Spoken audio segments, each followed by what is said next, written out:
Bismillahirrahmanirrahim. Assalamualaikum warahmatullahi wabarakatuh.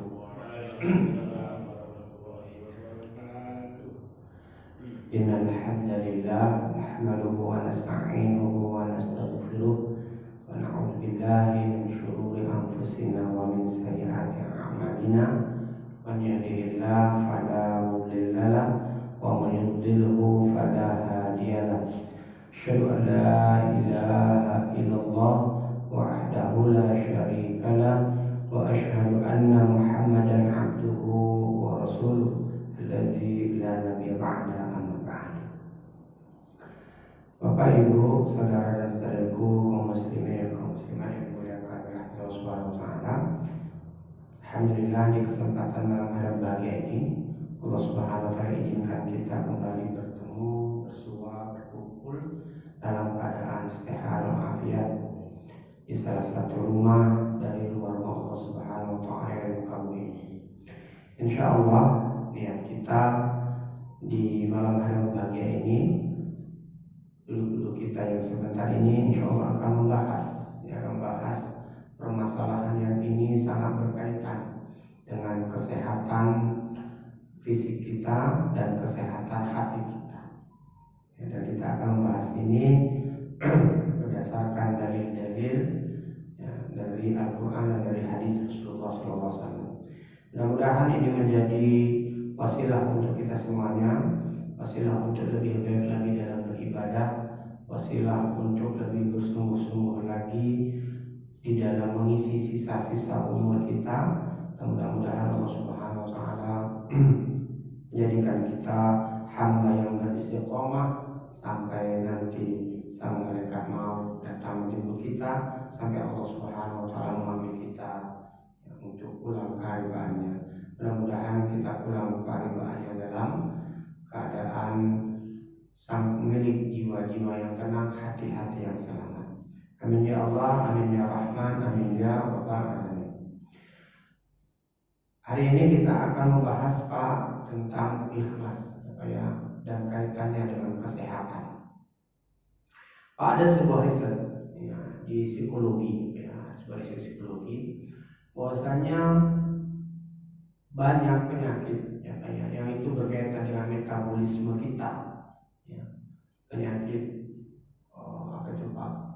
kanker, penyakit kanker, penyakit kanker, penyakit darah tinggi, jantung dan lain sebagainya, Pak. Itu ternyata berkaitan dengan emosi, yang berkaitan dengan banyaknya endapan kemarahan, atau adanya hal-hal yang menjadikan metabolisme kita itu terganggu. Salah satunya apa, Pak? Salah satunya adalah hal yang berkaitan dengan hati kita, yaitu keikhlasan.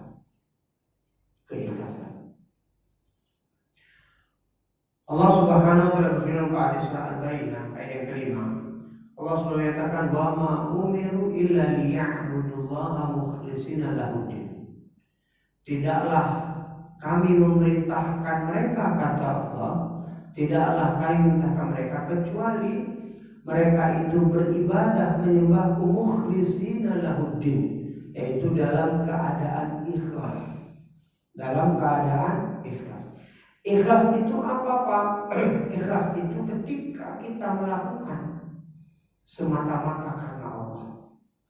Kita tidak mengharapkan atensi, kita tidak memiliki tendensi, kepentingan, atau kita mau cari perhatian yang lain. Enggak, tapi semua semata-mata karena Allah. Kita melakukan semuanya semata-mata karena Allah, jauh dari kata kepentingan, jauh dari kata pencarian perhatian. Enggak, yang kita cari adalah perhatian Allah Subhanahu wa taala, keridhaan Allah Subhanahu wa taala. Dan ternyata itu berkorelasi, Pak. Ada korelasinya dengan apa? Dengan kesehatan kita. Ternyata ketika kita mengerjakan sesuatu itu enggak ikhlas, itu ternyata yang pertama, Pak, itu akan mengganggu pikiran kita, mengganggu hati kita, menggundah gulanakan jiwa kita. Itu manakala kita melakukannya tidak ikhlas karena Allah. Ya. Saya di kampung saya masih ingat sekali Pak. Kalau ada apa-apa itu selalu kan dikaitkan dengan hal-hal yang mistis gitu Pak ya. Kalau ada apa-apa itu selalu dikaitkan dengan hal yang mistis. Sehingga kita selalu ada ketakutan-ketakutan ya, ketakutan padahal secara logis, secara logika ketakutan kita itu nggak ada dasarnya. Nggak ada dasarnya Pak. Ya sampai dulu rumah saya itu dikasih apa itu Pak? Sapu lidi di atasnya ya, katanya biar jangan masuk masuk apa itu Pak, bala apa itu ya Pak ya, supaya nggak ada musibah, ada lain sebagainya. Nah itu ternyata mengganggu kualitas hidup kita ya Pak. Ketika kita tidak ikhlas ya beribadah kepada Allah Subhanahu wa Ta'ala, itu mengganggu kualitas hidup kita. Itu belum lagi berkaitan dengan orang Pak. Kita misalkan membantu orang ya Pak, kita nolong orang. Nah, tapi karena kita menolongnya, membantunya tidak ikhlas karena Allah, dan itu ternyata menjadi pikiran kita itu gimana Pak? Terganggu kan Pak?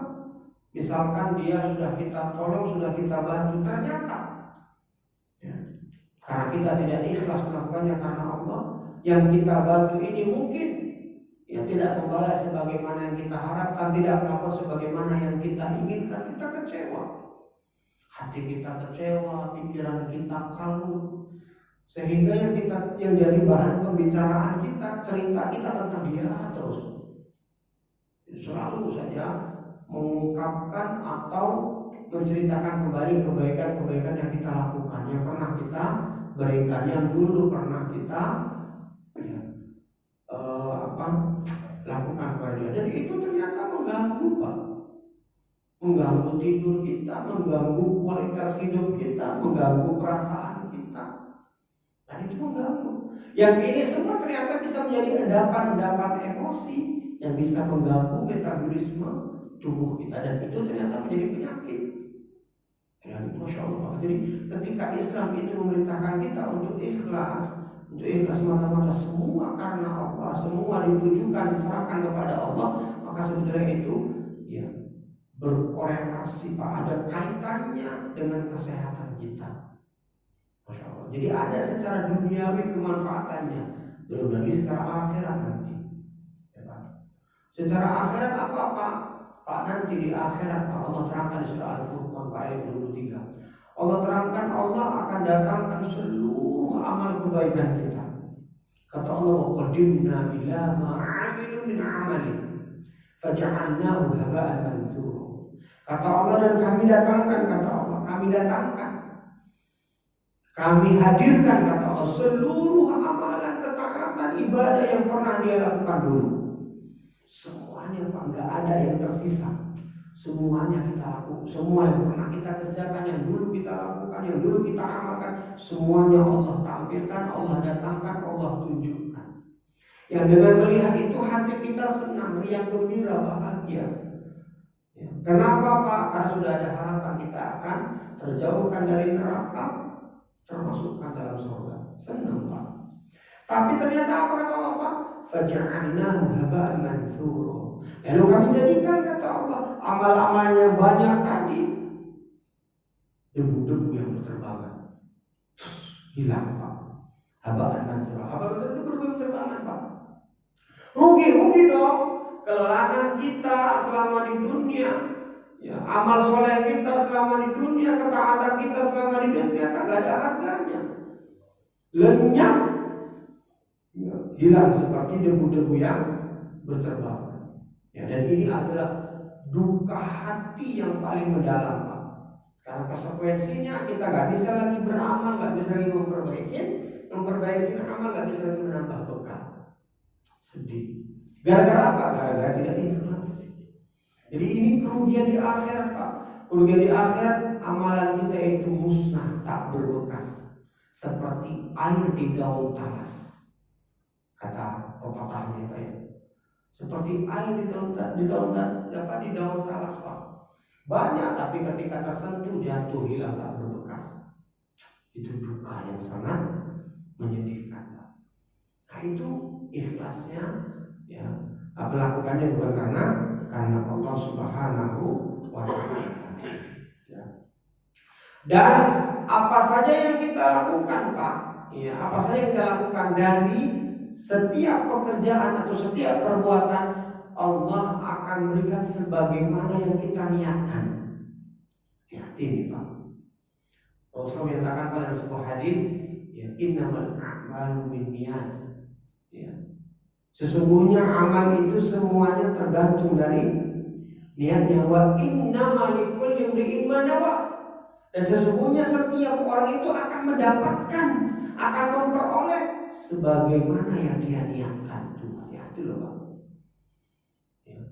Kalau niatnya hanya untuk dunia, maka Allah berikan dunia, dan Allah gak datangkan apa-apa di akhirat nanti. Jadi hati-hati. Jadi niat itu berbanding lurus dengan apa yang kita dapatkan.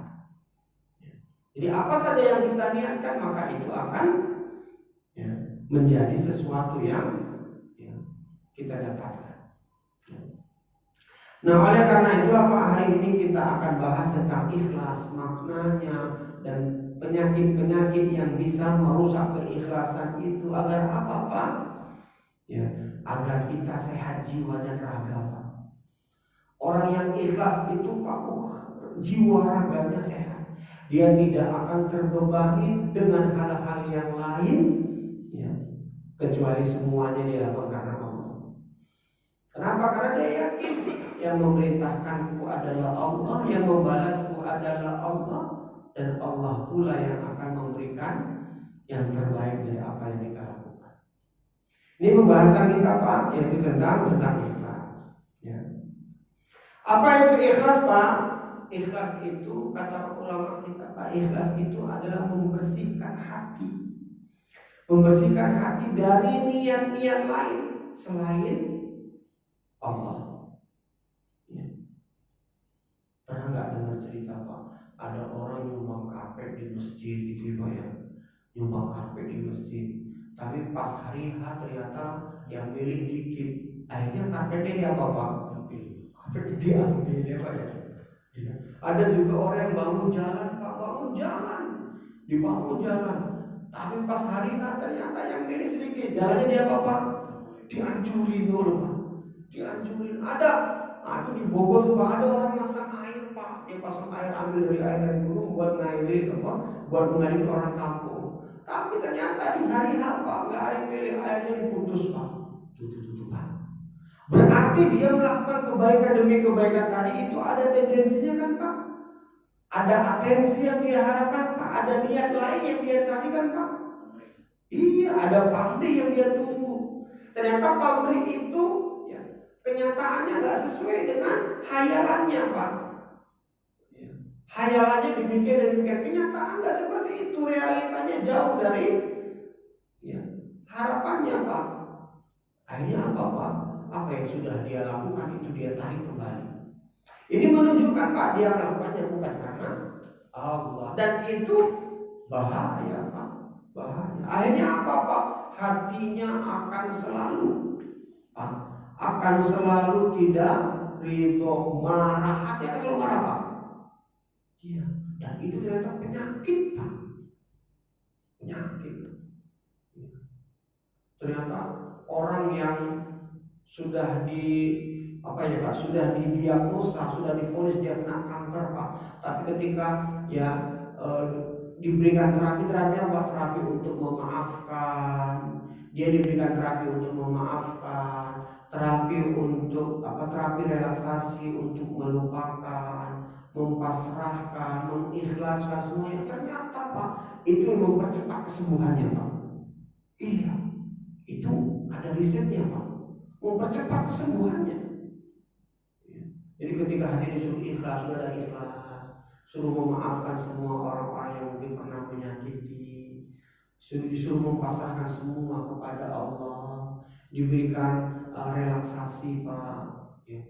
Tapi ketika hatinya itu tenang, hatinya sudah pasrah, sudah ikhlas, ternyata itu Pak memperlambat perkembangan dari sel-sel kankernya, bahkan mematikan sel-sel kankernya. Ya. Jadi ternyata ketika kita itu marah, ketika itu nggak ikhlas, ketika kita itu emosi, nggak ridho, nggak apa-apa, itu ternyata mempercepat perkembangan sel kanker tadi, Pak. Dan itu sebenarnya semua terapi, Pak.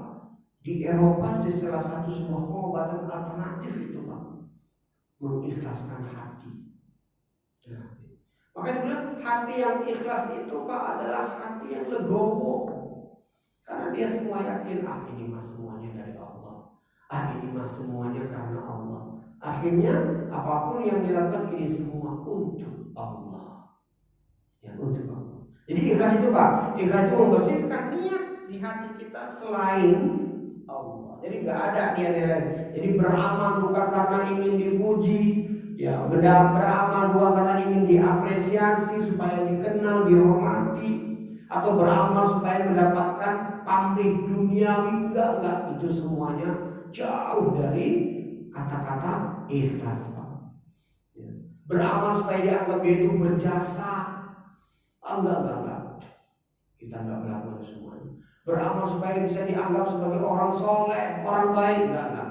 Orang dermawan, enggak. Jauh semuanya. Itu semuanya jauh. Tapi semuanya karena Allah. Ya, Pak ya. Al-Imam Ibnu Qayyim Al-Jauziyah, Pak, berkata begini, Pak. Ikhlas itu kata beliau, Pak, alla tatluba ala amalika syahidan ghairallah. Engkau beramal, ya, melakukan amalanmu, engkau tidak menuntut, engkau tidak mencari, ya, saksi amalmu itu kecuali Allah. Kita nggak mencari pengakuan, persaksian dari siapapun kecuali Allah. Nah, orang yang ikhlas itu, Pak, dia akan melakukan ada atau tidak orang yang melihat, ada atau tidak orang yang mendengar, ada atau tidak orang yang akan menceritakan, membicarakan. Dia nggak peduli itu. Jadi ada orang sama nggak ada orang sama saja, Pak. Karena memang semuanya diniatkan karena Allah. Ini kan Allah yang menyaksikan, ini kan amal untuk Allah. Itu, Pak. Jadi kata Allah menyukai, Pak. Jadi yang ikhlas itu adalah orang yang melakukan amalan dan dia tidak mengharapkan, tidak menuntut persaksian atau ada orang yang menyaksikan dari amalan yang dia kerjakan itu selain Allah. Wala mujizian siwahu, dan dia tidak mencari, tidak mengharapkan balasan selain daripada balasan Allah. Dan itu berat apa ringan, Pak? Berat, Pak. Berat sekali itu, Pak. Melakukan sesuatu, ya, tidak mengharapkan persaksian manusia, tidak mengharapkan balasan manusia, itu berat, Pak. Karena umumnya kita, ya, apapun yang kita kerjakan kan ingin ada manusia yang menyaksikan, ada manusia yang menceritakan, ada manusia yang membicarakan, ada orang yang mengapresiasi, kan itu umumnya, Pak. Dan disitulah, ya, syaitan menyesatkan dan, ya, membutakan akal dan hati kita. Dan disitulah pertarungan kita. Ya. Makanya seorang ulama, Pak, Abu Sufyan Ats-Tsauri, Pak, beliau pernah berkata, Pak, aku dalam rangka untuk mengikhlaskan hatiku ini berbuat, beramal, ya, melakukan sesuatu semua semata-mata karena Allah, Pak, itu tidak boleh 40 tahun, Pak. 40 tahun, Pak, bagaimana meluruskan hati, ya, bagaimana memfokuskan hati, beramalnya, berbuatnya semua karena Allah. Berat sekali, Pak. Jadi ikhlas itu berat, Pak. Lebih dari separuh umur kita harus kita habiskan untuk meluruskannya, ya, Pak, ya, meluruskannya. Ini, Pak. Jadi ikhlas itu, ya, bukan berarti amal kita itu tidak diketahui manusia. Ya, ada orang yang tahu, tapi kita nggak bergantung dari apresiasinya, dan kita tidak berhenti karena tidak ada orang yang menyaksikannya, enggak. Makanya Ikhlas itu Pak nggak tergantung kepada penilaian manusia. Nah sekarang apa itu penyakit-penyakit yang bisa merusak ikhlas Pak? Ini paling bahaya Pak.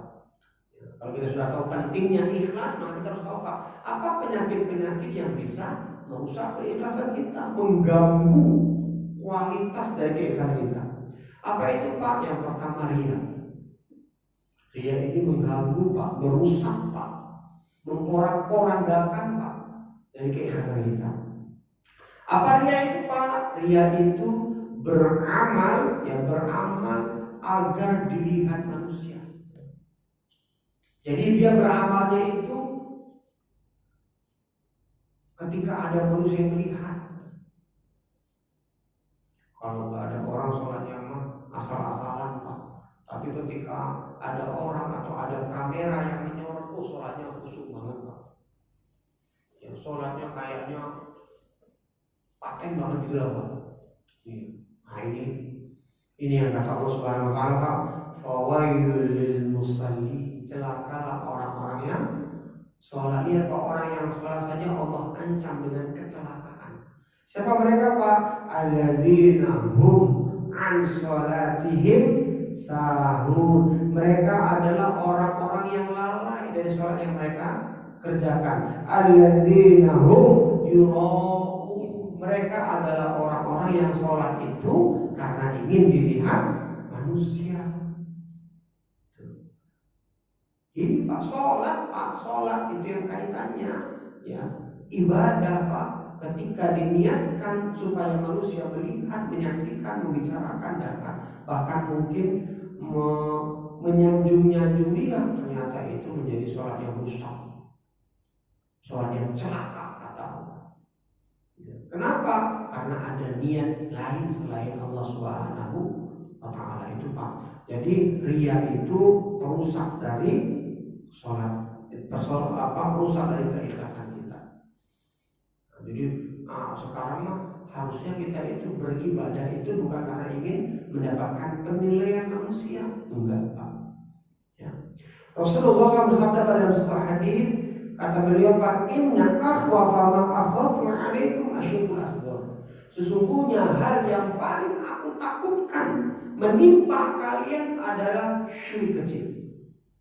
Yang paling aku khawatirkan menimpa kalian itu adalah syirik kecil. Kalau para sahabat bertanya Pak, wa masyirkul asghar, apakah syirik kecil itu wahai Rasulullah SAW? Apa itu syirik kecil? Hal yang paling kau khawatirkan karena sifatnya samar Pak. Sifatnya samar. Apa itu? Beliau jawab, ria, yaitu ria. Jadi ria itu syirik kecil Pak. Ria itu syirik kecil. Dia samar dan dia merusak, menghancurkan dari amal kita. Dan ini hal yang paling dikhawatirkan, ditakutkan oleh Rasulullah Sallallahu Alaihi Wasallam. Karena ria itu halus Pak. Ya, ria itu halus. Ya. Dan dia munculnya itu bukan karena atau pada saat amal itu dimulai. Hati-hati Pak. Ria itu munculnya bukan pas saat amal itu mau dimulai, enggak. Ya, ria itu bisa muncul setelah amal itu selesai dikerjakan.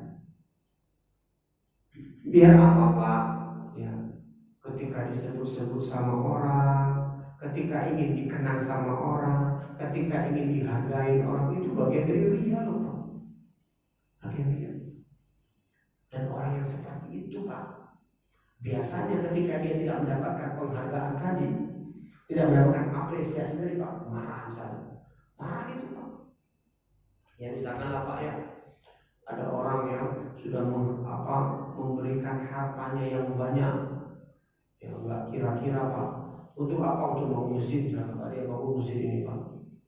Dari mulai pembebasan lahannya sampai pembangunan ya gedungnya, bangunannya itu Pak. Itu harta dia yang banyak Pak. Tapi ternyata dia tidak mendapatkan apresiasi, penghargaan dari manusia. Dia marah Pak. Dia marah. Ya, yang marah-marah itu akhirnya apa Pak? Dia ceritakan kemana-mana, aku sudah melakukan itu, begini, sudah ini, tapi nggak dihargai, sedikit pun tidak ada apresiasi, sedikit pun tidak ada. Ya, Pak, itu hati-hati Pak, itu merusak amal. Ya, akhirnya apa Pak? Sambil makan cerita itu, sambil minum cerita itu Pak. Ini Pak, ini ada sebuah penelitian Pak. Ada air Pak, ada dua air Pak. Yang satu air ini Pak dicaci maki. Dia dicaci maki, diburukan, dijelekkan, macam-macam lah Pak. Dan itu ketika air ini Pak dibawa ke lab, ya Pak ya, dibawa ke lab, lalu diambil setetes dan dilihat di mikroskop ya Pak ya. Di dalam mikroskop, ternyata air ini Pak membuat gelembung-gelembung yang sangat menyeramkan, menakutkan. Iya, ini orang Jepang yang meneliti Pak.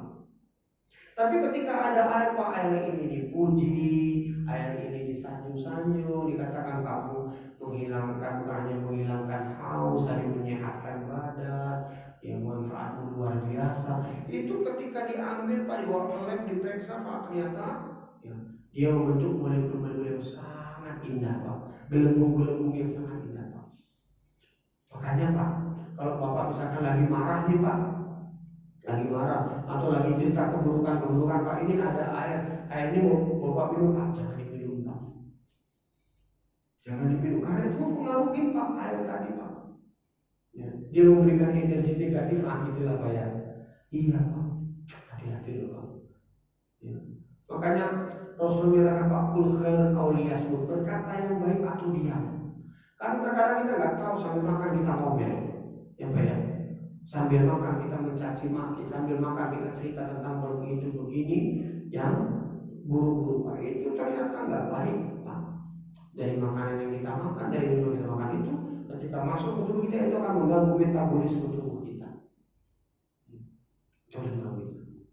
Makanya penting yang berkata yang baik-baik itu. Nah nanti Pak ya, Bapak nggak percaya Pak, kalau mau buktikan boleh buktikan Pak. Nanti Bapak tanam 2 pohon Pak. Sama-sama disiram, sama-sama diurus, sama-sama dipupuk, ya. Tapi satu pohonnya dicela-cela Pak. Kamu pohon jelek, kamu pohon bau, ya. Percuma juga ngurus kamu. Pokoknya caci maki lah Pak, caci maki yang buruk-buruk Pak.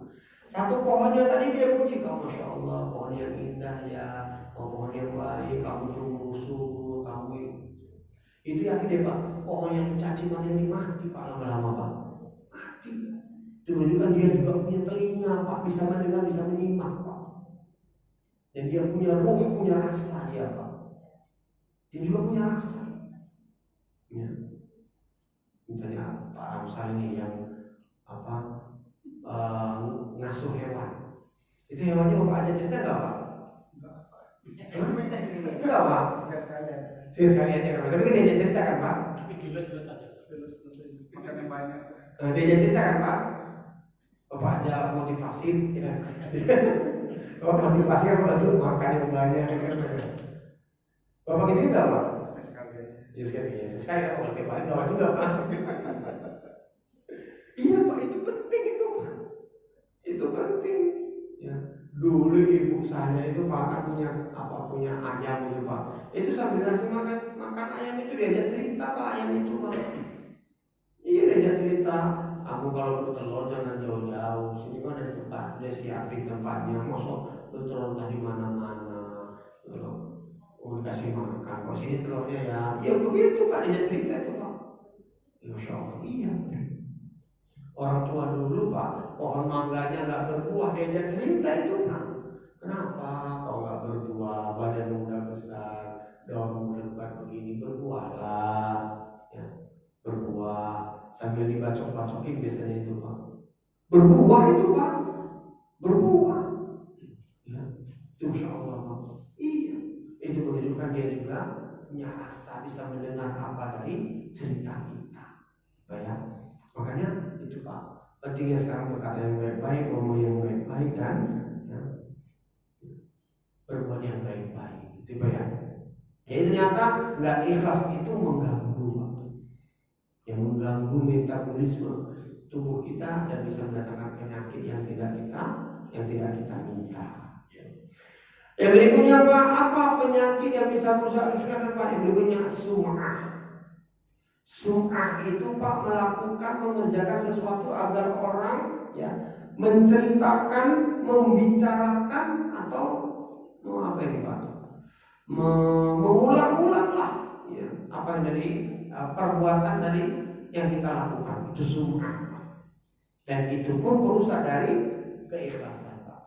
Rasulullah SAW Pak bersabda dia Pak. Ini untuk orang yang sum'ah, yang melakukan amal agar amal yang tadi didengar lalu dibicarakan orang, digunjingkan orang, dikenangkan orang. Perhatikan Pak. Rasulullah punya Pak. Man sama'a sama'allahu bi. Siapa saja yang ingin memperdengarkan amalannya kepada manusia, artinya dia sum'ah Pak. Gimana supaya Pak? Kemarin aku kemarin melakukan ini itu, kalau nggak ada aku, itu mah. Nah itu ya Pak. Itu sum'ah namanya itu Pak. Ya, biar orang tahu gitu Pak. Ya, biar orang tahu. Tahu nggak siapa yang bangun jalan itu, siapa yang meratakan, siapa? Ini aku itu berapa ratus juta uangku habis itu. Nah itu kan Pak. Dia ingin memperdengarkan agar orang mendengar, lalu nanti orang membicarakan, lalu memuji-muji dia. Nah itu sum'ah namanya Pak. Nah kata Rasulullah Pak, siapa saja yang memperdengarkan amalannya kepada manusia, ya sama'allahu bi, maka Allah Subhanahu wa taala akan memperdengarkan aibnya kepada manusia. Perhatikan Pak. Masya Allah Pak. Jadi ketika kita pamer gitu Pak ya, ketika kita pamer kebaikan kita, amal kita, ketaatan kita Pak, maka di saat yang bersamaan Allah pun akan pamerkan juga apa Pak? Aib-aib kita, kekurangan kita. Jadi ketika ketaatan itu kita ungkap Pak, aib itu pun Allah singkat. Iya. Tapi ketika amal itu kita sembunyikan, ya aib kita pun Allah tutupi. Oh, Masya Allah. Ternyata semuanya buah dari amal kita. Ya. Jadi kalau mau aib kita ditutupi, sembunyikanlah amal kita. Tak perlulah ngomong-ngomong sama manusia. Nah, saya sekarang sedih loh Pak. Ya. Sekarang kan lihat Pak. Ada orang naik umroh atau haji, itu kan menghabiskan biaya yang luar biasa kan Pak ya. Kalau latihannya kawan, tapi hari ngapain Pak di sana Pak? Cuma selfie doang Pak. Selfie di depan Ka'bah, selfie. Wah ya Allah, kok sekarang kita kok ingin banget kita se-eksis mungkin biar orang tahu apa yang kita lakukan, begitu ya Pak ya? Padahal penting nggak itu Pak kira-kira Pak? Penting nggak Pak? Penting juga ya Pak ya. Jadi kalau Bapak bilang penting, kita mau tahu lah alasannya ini kenapa, alasannya itu Pak. Kita tujuannya apa? Kan ini kalau penting apa alasannya kira-kira itu Pak? Enggak lah Pak, nggak penting Pak itu Pak. Nggak penting orang tahu kita lagi ngapain, kita lagi apa. Kecuali gitu ya Pak ya. Kecuali ada orang tanya, ya kita kan menjawab Pak ya. Dan jawaban seperlunya kan Pak, nggak harus panjang lebar kan Pak. Ya udah sih, tahu nggak menolak itu Pak, udah panjang lebar namanya itu Pak. Ya. Nah itu ya Pak ya. Jadi sampai ibadah pun sekarang sudah harus dipamerkan, biar orang tahu, biar kita itu eksis Pak, selalu ada. Nah perhatikan itu Pak ya. Jadi siapa saja yang memperdengarkan amalnya, maka Allah pun akan mengungkap, menyingkap aibnya dan memperdengarkan aibnya tadi. Wa man yura'i Allah bi. Siapa saja yang berbuat riya, melakukan amalan itu karena ingin dilihat manusia, maka Allah pun akan menampakkan niat buruknya. Coba. Ini hadisnya saya diriwayatkan oleh Bukhari dan Muslim. Tapi sekarang mah udah lama.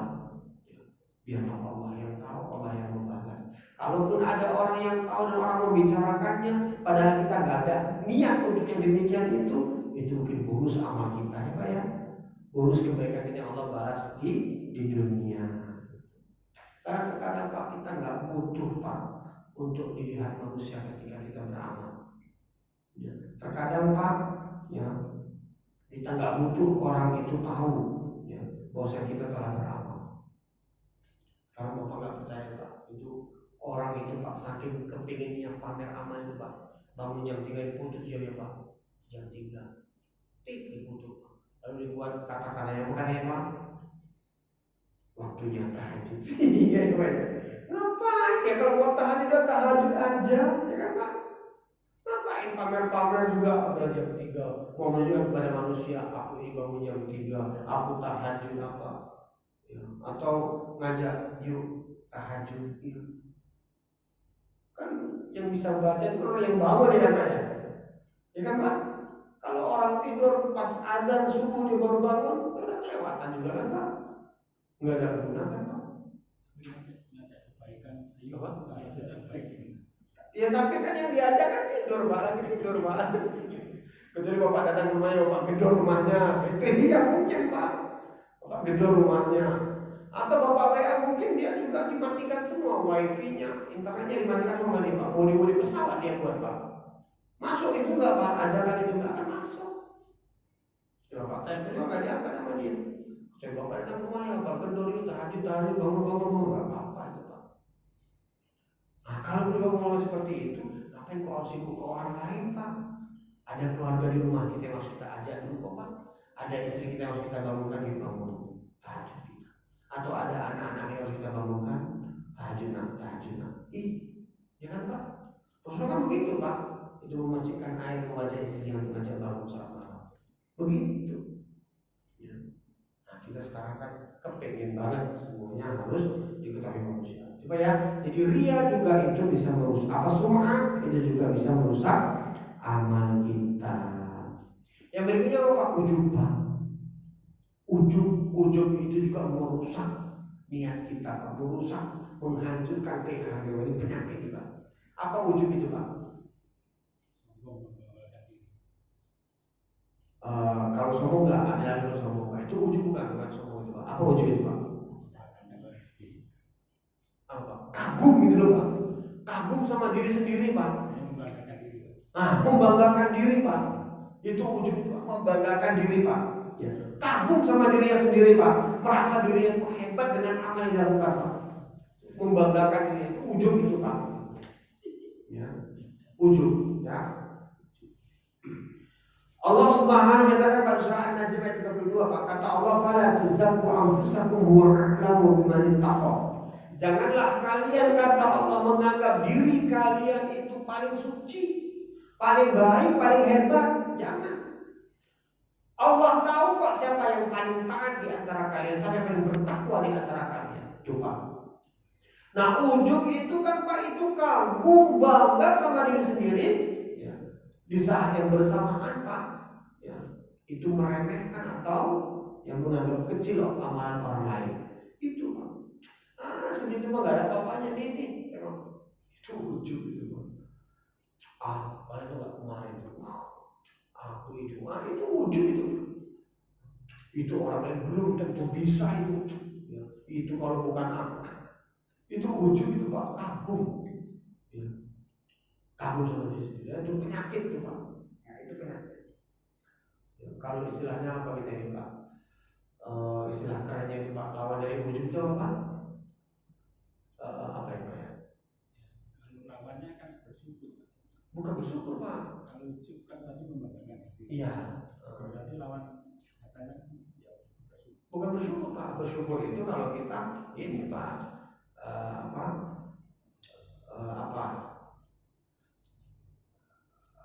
ya?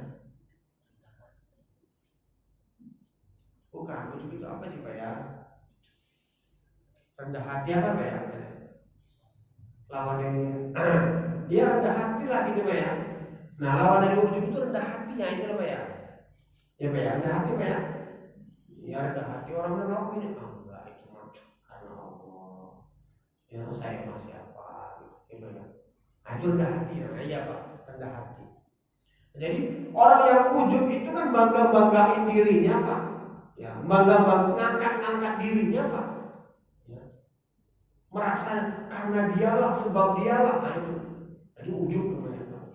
Nah lawannya itu rendah hati. Orang yang rendah hati. Ya. Apa sih istilah bahasa Inggris itu Pak? Orang yang rendah hati itu Pak?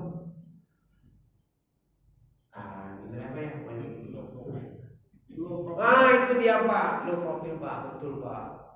Ya. Iya, low profil Pak. Ya low profil dia Pak, low profil itu rendah hati kan Pak ya? Ya Pak.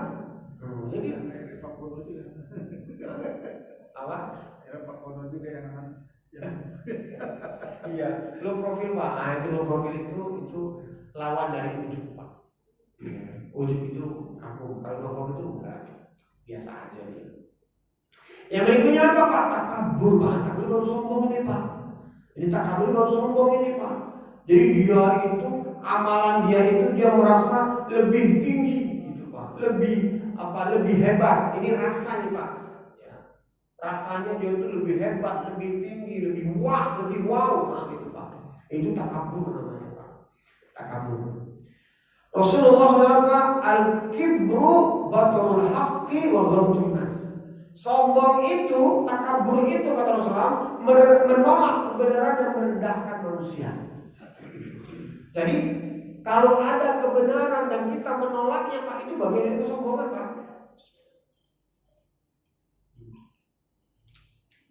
Bagian dari angkuh diri, angkuh.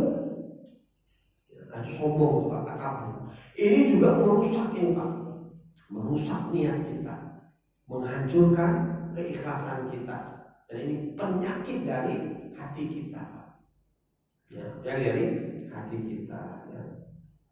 Nah, orang yang ikhlas Pak, yang dia sibukkan adalah memperbaiki diri, bukan merendahkan orang lain, ya, bukan pula sibuk ya, menilai amalan orang lain. Nah, orang takabur itu enggak Pak, dia itu sibuk menilai, memonitor gitu ya, memonitor, mencari-cari ya, kelemahan dari amal orang lain. Sedangkan dirinya sendiri itu Pak nggak sibuk untuk memperbaiki dirinya. Ini rusak Pak. Yang berikutnya Pak, apalagi Pak? Hasad Pak. Hasad ini pun hal yang merusak. Apa hasad itu bahasa kita itu Pak? Iri dia Pak ya? Iya, iri dengki Pak. Ya, iri dengki itu juga merusak amal tuh Pak. Hasad itu. Ya, ya hasad itu merusak amal. Apa hasad itu Pak? Hasad itu dia nggak suka, dia nggak senang, dan dia nggak mau orang lain mendapatkan nikmat. Nah itu hasad itu Pak. Ya, dia nggak mau orang lain mendapatkan nikmat. Itu hasad. Ya. Kalaupun orang lain mendapatkan nikmat, itu nggak boleh lebih dari dia. Ya. Ini kalau istilah dulu namanya SMS Pak. senang ya susah. Tuh Pak, senang melihat susah Pak. Susah melihat orang senang. Kan gawat kan Pak. Ya melihat orang susah dia senang. Ya. Kalau melihat orang senang dia susah Pak. Nah itu hasad itu Pak. Ya. Itu hasad. Nah itu pun penyakit yang bisa merusak dari ya keikhlasan kita. Allah Subhanahu wa taala min syarri hasidin idza hasad, kata Allah. Dari kejahatan orang-orang yang dengki kalau dia dengki. Nah, makanya apa? Kita kan nggak tahu orang itu senang atau tidak sama kita Pak ya. Janganlah pamer-pamer yang bisa mengundang apa? Hasadnya orang. Hati-hati loh Pak. Bapak beli mobil baru, foto cetek, alhamdulillah punya mobil baru. Itu Bapak nggak tahu ada orang yang hasad atau tidak Pak. Kalau ada orang yang hasad Pak, itu bisa mendatangkan keburukan Bapak. Ada itu min syarri hasidin idza hasad, dari keburukan, kejelekan orang yang hasad kalau dia hasad. Berarti orang yang hasad itu bisa mendatangkan keburukan buat kita loh Pak. Apa namanya Pak? Orang yang hasad itu bisa menggolong kita apa namanya Pak? Ain namanya Pak. Penyakit ain Pak. Iya Pak, dan itu banyak sudah ceritanya Pak. Ada dia punya anak Pak. Punya anaknya cantik banget, anaknya cantik, lucu Pak. Senantiasa dia pamerkan Pak. Dia pamerkan di media sosialnya, dia pamerkan di status WA-nya, pokoknya dia pamerkan Pak.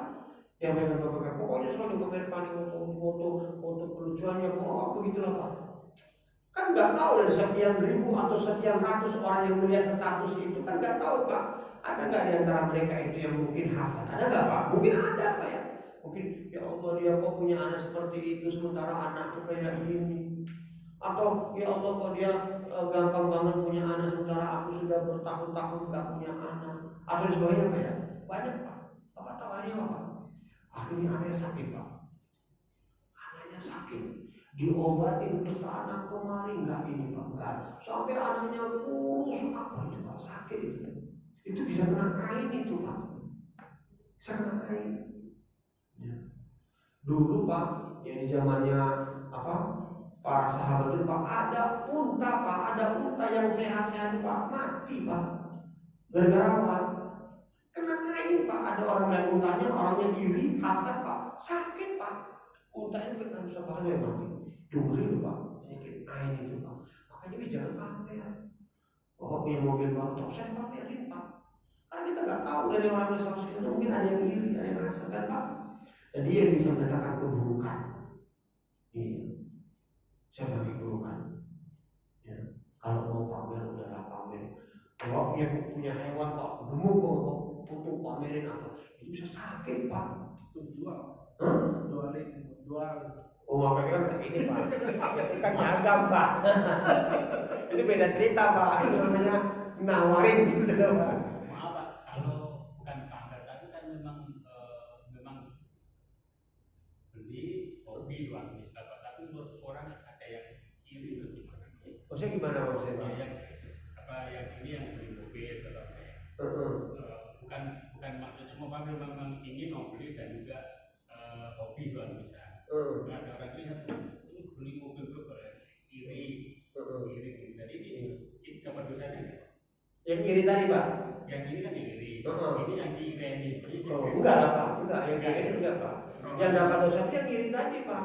Akhirnya begitu ini membuat orang iri, jadinya kita juga ikut kena. Ya kalau misalkan Bapak pamer sama dia mungkin Pak. Kalau ada yang pamer nggak kena. Enggak kena. Kalau aku baru dapat beli mobil baru, mobilmu mah gitu. Nah itu mah dia pamer kan Pak ya. Pamer Pak, orangnya ini mah biar aja.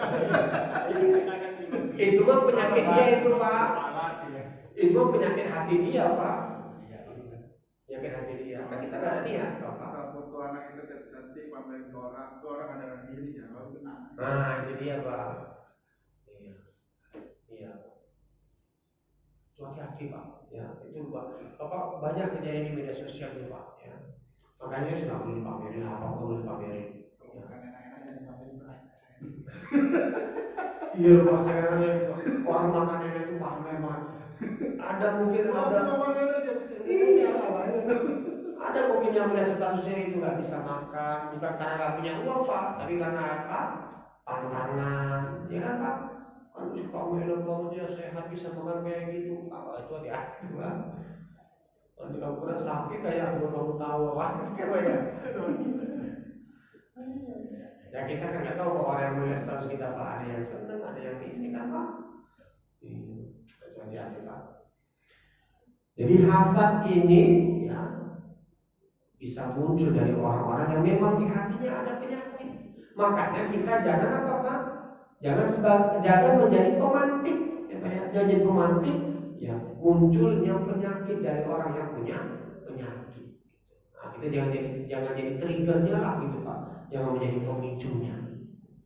Dengan cara apa ya? Dengan cara ya, yang tadilah yang kita nggak perlu memamerkan atau ya. Sekarang Pak, tanda-tanda ikhlas. Apa itu tanda-tanda ikhlas Pak? Karena ikhlas itu bukan sekedar ucapan aku mau ikhlas demi Allah, aku ikhlas bersumpah 1000 kali itu Pak. Enggak, itu bukan tanda ikhlas Pak. Ikhlas itu ada tandanya Pak. Ya, ada tandanya. Apa itu Pak? Yang pertama Pak, ikhlas itu tetap beramal walaupun tidak ada manusia yang menyaksikan.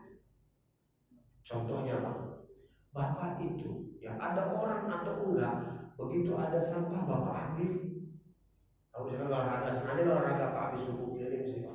Ada sampah Bapak ambil, ada batu di jalan yang bisa Bapak yang menghalangi orang Bapak ini berbahaya Bapak singkirkan. Itu ada orang yang keliling atau Bapak lakukan. Memang dia harus lakukan ini. Ya karena Bapak lakukan itu karena Allah. Iya. Ya. Jadi ada yang melihat, ada yang tahu atau nggak melihat atau Bapak nggak mikir. Karena Bapak semuanya lillah, untuk Allah, bukan untuk manusia. Itu tanda ikhlas yang pertama, Pak. Jadi melanjutkan amal, ya, baik ada orang yang melihat atau enggak. Dan itu yang berapa? Karena umumnya kita itu kan ingin diapresiasi sama orang, kan Pak? Iya, ingin dihargai oleh orang, makanya itu berapa? Ya. Yang kedua, Pak, orang yang ikhlas itu, Pak, hatinya nggak kecewa, jiwanya nggak marah. Karena apa, Pak? Karena apa yang dia lakukan dipuji manusia. Dia santai aja, Pak. Ya, santai aja. Ya. Dia melakukan kebaikan dan itu mungkin untuk orang banyak, tapi ternyata kebaikan dia itu tidak dihargai, tidak dianggap. Dia nggak kecewa, Pak. Oh, dia nggak nyari itu, Pak. Dia lakukan sebagai karena Allah. Itu tanda ikhlas, Pak. Dan saya pernah terkena penyakit seperti itu, Pak. Saya pernah berbuat sesuatu, ya Pak. Dan itu yang murni, Pak. Ya Pak, itu yang murni atas lelah hati saya, gitu loh, Pak. Dari awal sampai akhir memang saya yang melihat, saya yang mengkonsep, saya mau semuanya lah, Pak, semua. Tapi ternyata ketika sudah berhasil, orang yang mengklaim, Pak. Kecewa nggak, Pak? Bapak kecewa nggak, Pak? Bapak enggak ya, Pak? Kalau saya kecewa, Pak. Apa? Iya, Pak, saya kecewa, saya marah itu, Pak. Saya ngomong itu, Pak. Tapi ternyata setelah saya belajar, Pak, ya berarti saya nggak ikhlas dong. Iya, Pak. Dan itu, iya, Pak, merusak amal ternyata, Pak. Dan itu mengganggu kualitas hidup loh, Pak. Gimana kalau sama ketemu istri ngomong itu asli, gitu, Pak. Saya ya Allah. Dan saya banyak beristighfar sehari itu, Pak. Saya banyak mengatur kepada Allah, Pak. Iya, Pak. Jadi kalau mendengar itu, Pak, hal itu mau marah, Pak. Hati ini gondok, Pak. Itu Pak, karena aku itu, Pak. Sampai sekarang. Sekarang bila, Pak. Sekarang sudah legowo, Pak. Sekarang udah nggak mau pusing lagi saya, Pak. Iya, Pak. Dan itu lama, Pak. Karena itu kejadian 14 tahun yang lalu, Pak. Nah, itu lama, saya menyadari itu lama, Pak. Jadi membahas tentang ikhlas itu, dan itu ternyata bagian dari ketidakikhlasan. Dulu saya ketemu orang aja udah males, Pak. Iya. Dan benci, marah gitu, Pak. Tapi sekarang saya sudah ini, Pak. Ya. Lalu sudah mengikhlaskan itu, Pak. Dan itu ya saya akui, Pak, itu berapa kan 14 tahun lebih perperangan itu, Pak, terjadi. Dan itu saya jujur, Pak, itu mengganggu kualitas hidup saya, Pak. Mengganggu kualitas tidur, kualitas makan, kualitas obrolan, mengganggu, Pak. Kualitas pikiran mengganggu, Pak. Dan mengganggu. Tapi ketika kita bisa meyakinkan hati kita, ikhlaskan semua karena Allah, biarlah Allah yang melihat, Allah yang membalas, Allah yang menghargai, itu tetap plong, Pak. Itu plong. Ya, dan itu menjadikan saya ngantukan gitu, ya. Gampang tidur, Pak. Bapak kalau orang-orang itu kalau susah tidur, Pak, itu satu tos loh gitu, Pak. Banyak pikiran. Dan saya sudah ngalamin itu, Pak. Saya sudah ada di fase itu, Pak. Fase susah tidur, Pak. Ya, tapi begitu, Pak. Ketika kita sudah bisa meyakinkan hati, semua karena Allah, semua untuk Allah, semua untuk, Masya Allah, Pak. Fase seperti itu saya sudah lewatin. Ya. Coba, jadi orang ikhlas itu dia nggak kecewa. Ya, dia nggak kecewa walaupun apa yang sudah lakukan itu dia tidak mendapatkan pujian, nggak mendapatkan apresiasi atau nggak mendapatkan penghargaan, dia nggak kecewa. Dia nggak kecewa karena semuanya dia lakukan karena Allah Subhanahu wa Ta'ala. Dulu ada tahun berapa ya, Pak? Saya pernah baca itu, Pak, Pak. Ada seorang ini, Pak, pejuang ya, Pak, ya. Pak siapa saya, Pak Sutraji atau siapa tuh, Pak, ya. Dia itu waktu itu pangkatnya sudah majen, Pak. Ya. Itu kalau waktu itu Jenderal Sudirman pangkatnya baru kolonel, Pak. Waktu itu beliau sudah dipanggil sama Pak Soekarno ya, Pak, ya. Mau diberikan mau diangkat sebagai jenderal ini, Pak, jenderal besar ini, Pak. Sebagai panglima tentara gitu, Pak. Tapi ternyata waktu itu ya ketika beliau di Istana Negara Pak dipanggil itu Pak, ternyata terjadi agresi Belanda yang pertama Pak, terjadi penyerangan di Surabaya waktu itu Pak. Beliau balik ke Surabaya Pak, beliau tinggalkan pengamanan itu dan beliau tidak ambil istilahnya ketetapan menjadi panglima tentara Pak, TKL Pak, Tentara Keamanan Rakyat Pak. Beliau tetap kembali Pak, beliau kembali ke Surabaya, berperang di Surabaya Pak. Sampai akhirnya yang dia menjadi panglima TKL waktu itu di Sudirman. Waktu itu Sudirman masih kolonel Pak.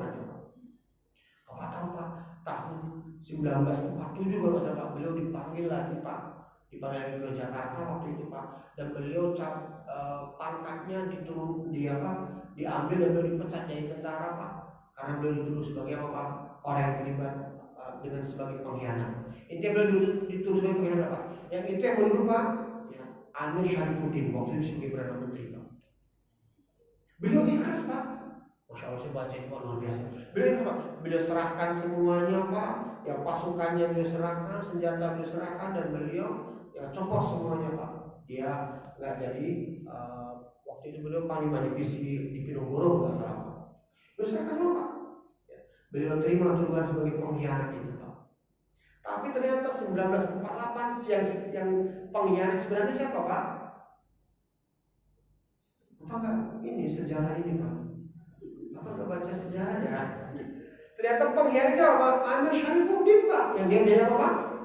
Berontak PKI kan Pak? Di Madiun 1948 itu Pak. Dia ternyata Pak. Dan Bapak tahu Bapak Mayor Jenderal tadi Pak, itu hanya beliau jadi ini Pak. Beliau jadi apa? Kusir kuda, istrinya harus jualan, dan anaknya waktu 11 Pak. Dan waktu itu Pak, ketika beliau meninggal dunia, ada anak yang jadi tentara Pak, ada anaknya yang waktu itu menemui Panglima ini Pak, Panglima TNI Pak. Yang ngomong, Panglima TNI ini Pak, itu dulu bekas ajudannya bapaknya Pak. Ditanya, maaf Panglima, saya mau tanya, apakah betul Pak saya pengkhianat? Itu dipeluk Pak, dia enggak, Bapak bukan pengkhianat, Bapak mau adalah pahlawan. Akhirnya Pak, akhirnya negara memberikan mobil kepada keluarganya, diberikan pensiun kepada istrinya, dan semua anaknya ditanggung oleh negara. Itu Pak, itu saya cuma menceritakan bagaimana beliau ikhlasnya gitu Pak. Ya, saya baca sejarah beliau menangis Pak, ikhlas banget di seorang jenderal Pak ya, berjuang di garis terdepan Pak. Tetapi ketika beliau dicopot dari jabatannya, dilucutin senjatanya, bahkan dituduh sebagai pengkhianat, beliau ikhlas Pak. Beliau tidak cari validasi dari manusia. Beliau gak jadi pembenaran dan beliau gak menyalahkan siapapun Pak. Cuma Masya Allah kan Pak. Ya, dan kita sekarang yang begitu kita harus banyak ambil pelajaran Pak. Ya. Jadi sudahlah ya, kita tidak mencari penglihatan manusia. Kita cari semuanya karena Allah. Kita lakukan orang memuji atau tidak, kita gak mikir dan kita gak mengurusin itu. Ya. Kalaupun dengan itu orang mencela kita, ya itu kita anggap sebagai satu penutup amal kita ya Pak ya. Jadi Allah mungkin tutup amal kita dari pandangan manusia, tapi Allah yang akan membalasnya, karena Allah yang melihat dari semua amal itu. Yang ketiga Pak, tanda orang ikhlas itu Pak, dia tidak marah ketika amalannya atau perannya itu dilupakan manusia. Dia nggak marah Pak. Dan itu berat Pak. Peran kita tidak dilihat manusia, nggak dikenal manusia, itu berat. Kecil kemudian kita nggak marah, ya Pak ya. Yang berikutnya Pak, yang keempat, tanda orang ikhlas itu Pak, dia itu senang amalan itu, kebaikan itu terus berlangsung, terus berlanjut, walau bukan dia yang tampil, walau bukan dia yang mendapatkan penghargaan. Masya Allah. Dia bergerak di balik layar Pak, tapi orang yang mendapatkan tepuk tangan. Kalau orang ikhlas Pak, dia gak akan peduli Pak, hatinya gak akan sakit Pak, perasaan gak akan kecewa Pak. Tapi kalau gak ikhlas Pak, kecewa gak itu Pak? Ih, aku yang ini kok dia yang dapat kalungan bunga gitu Pak ya, kok dia yang dapat tepuk tangan. Ih, sakit banget itu Pak. Iya Pak. Tapi orang ikhlas enggak Pak. Dia nggak cari itu semua, dia nggak peduli itu semua. Dia nggak butuh tanda jasa manusia Pak, karena dia lakukan semuanya karena Allah. Pak. Yang kelima Pak, tanda orang yang ikhlas Pak, dia lebih takut Pak amalannya itu tidak diterima oleh Allah daripada tidak dihargai manusia. Ya. Bagi dia penghargaan itu gak ada harganya Pak.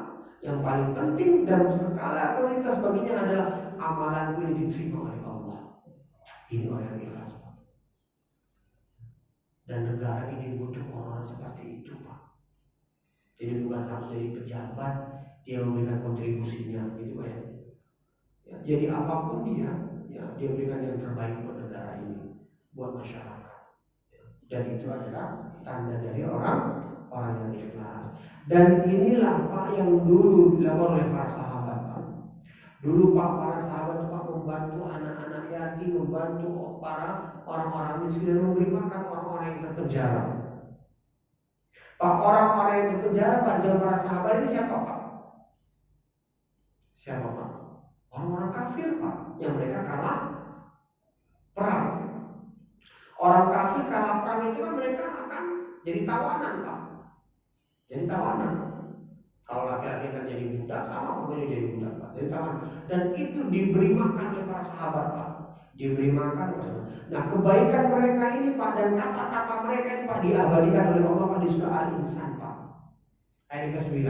Ketika para sahabat berkata, innama nut'imukum liwajhillah la nuridu minkum jazaan wala syukura. Ya. Mereka berkata, innama nut'imukum liwajhillah. Kami beri makan kalian bukan orang miskin, anak-anak yatim, bukan para tawanan. Kami berikan makan kalian kepada kalian liwajhillah karena kami mencari wajah Allah. Kami lakukan semuanya lillah, untuk Allah, karena Allah. La nuridu minkum jazaa wala syukur. Kami tidak mengharapkan, tidak menginginkan dari kalian balasan. Balasan tidak diharapkan Pak. Wala syukur, dan ucapan terima kasih itu Pak. Ucapan terima kasih pun tidak ditunggu, tidak dinantikan, dan ini adalah nilai arti dari sebuah keikhlasan Pak. Bapak jujur deh Pak. Bapak nolong orang, Bapak bantu orang gitu Pak ya. Ternyata orang yang Bapak bantu ini tidak membalas, ya. Tidak menghargai bantuan Bapak, tidak mengucapkan terima kasih kepada Bapak. Itu Bapak sakit hati nggak Pak? Kayaknya enggak sih Pak ya. Nggak mau kita menceritakannya itu ya. Sakit hati nggak Pak? Sakit hati kita tuh Pak, sakit hati. Nah sakit hati kita Pak itu bukti kita tidak ikhlas. Berarti kita membantu dia, menolong dia agar dia menghargai kita, atau agar dia berterima kasih kepada kita, atau agar dia itu menyebut-nyebut kita. Para sahabat gak butuh itu Pak. Kata para sahabat, liwajhillah, ini semuanya karena Allah. Makanya hari ini Pak, ya ini tugas kita Pak, untuk banyak-banyak memerangi hati kita, meluruskan niat kita. Karena ikhlas itu berat. Jadi hari ini berbuat baik, beribadah, semuanya harus karena Allah. Gak ada tendensi, kepentingan, atensi atau lain sebagainya. Semuanya karena Allah. Kita mendapatkan atensi itu, ya, atau perhatian itu, ini semuanya kita anggaplah bonus yang Allah berikan atas amal kebaikan yang kita lakukan. Mungkin ini Pak yang bisa kita lakukan, apa yang bisa kita berikan. Karena Allah Subhanahu wa Ta'ala membimbing kita senantiasa untuk mengikhlaskan hati kita. Ikhlas itu Pak adalah amalan yang sepi, sunyi, tidak membutuhkan validasi. Ikhlas itu Pak adalah beramal ketika kita tidak menjadikan apresiasi adalah syarat dari keberlanjutan amal kita. Mau dapat apresiasi atau tidak, lanjut amal itu Pak. Mau dapatkan pengakuan atau tidak, lanjut amal itu. Karena semuanya kita lakukan karena Allah, bukan karena ingin dilihat manusia, dikenal manusia, atau disebut-sebut oleh manusia. Mudah-mudahan Allah Subhanahu wa Ta'ala jadikan amalan kita amal ikhlas semata-mata karenanya. Mudah-mudahan amal ini adalah amal yang menjadi pahala penyelamat kita nanti di akhirat dan dapatkan balasan yang terbaik dari sisi Allah Subhanahu wa Ta'ala. Ini mungkin Pak yang disampaikan. Wassalamualaikum. Selanjutnya mungkin ada pertanyaan Pak, mau Bapak.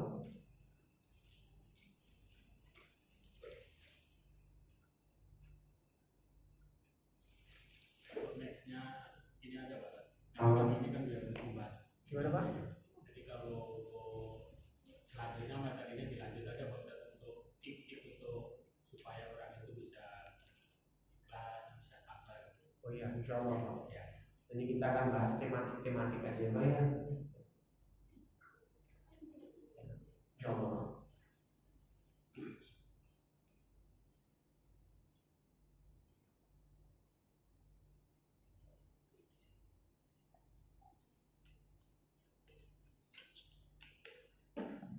Cukup ya Pak ya, kalau ada pertanyaan kita tutup dengan doa bersama. Subhanaka Allahumma wa bihamdika asyhadu an la ilaha illa anta astaghfiruka wa atubu ilaik.